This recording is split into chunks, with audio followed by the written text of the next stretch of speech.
शिखा तिवारी और आप देख रहे हैं SPN 9 न्यूज। राज्यसभा चुनाव के बाद अब भारतीय जनता पार्टी लोकसभा चुनाव की तैयारियों में जुट गई है।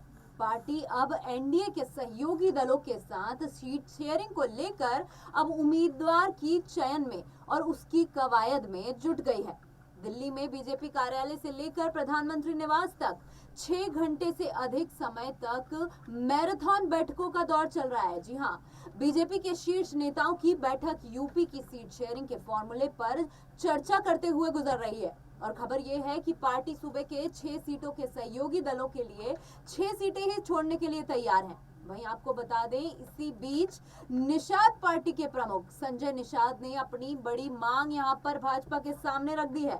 दरअसल संजय निषाद ने यूपी की सीट पर 2 सीटों की मांग कर दी है। उनका कहना है कि उन्हें उनकी पार्टी के सिंबल पर 2 सीटें दी जाए। संजय निषाद का कहना है कि जितनी सीटें अपना दल को मिल रही हैं, उतनी ही सीटें निषाद पार्टी को भी मिलनी चाहिए। उनका कहना है कि निषाद समाज की संख्या यूपी में 18% है, इसलिए इसके हिसाब से उनकी सीटें उनको दी जानी चाहिए। आपको बता दें, संजय निषाद जीनपुर और प्रतापगढ़ से अपनी प्राथमिकता बनाए हुए हैं और बीजेपी से जल्द ही मीटिंग कर इन्हीं सीटों पर मांग कर सकते हैं। वहीं आपको बता दें, जयंत चौधरी के नेतृत्व वाली राष्ट्रीय लोकदल यानी कि आरएलडी और अनुप्रिया पटेल के नेतृत्व वाली अपना दल सोनेलाल को 2-2, ओम प्रकाश राजभर के नेतृत्व वाली सुहलदेव भारतीय समाज पार्टी यानी कि सुभा सपा और डॉक्टर संजय निषाद के नेतृत्व वाली निषाद पार्टी को 1-1 सीट देने की कवायद चल रही है। वहीं बीजेपी के ओम प्रकाश राजभर की पार्टी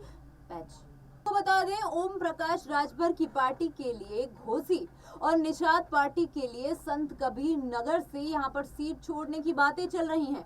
बीजेपी एनडीए के 4 सहयोगी दलों को यूपी में आधा दर्जन सीटों पर एकजुट कराने के लिए तैयारी में है। इसी को लेकर अब सवाल ये उठ रहा है कि बीजेपी 4 पार्टियों को 6 सीटों पर कैसे संतुष्ट कर पाएगी और सीट शेयरिंग के इस फॉर्मूले का आखिर आधार क्या है।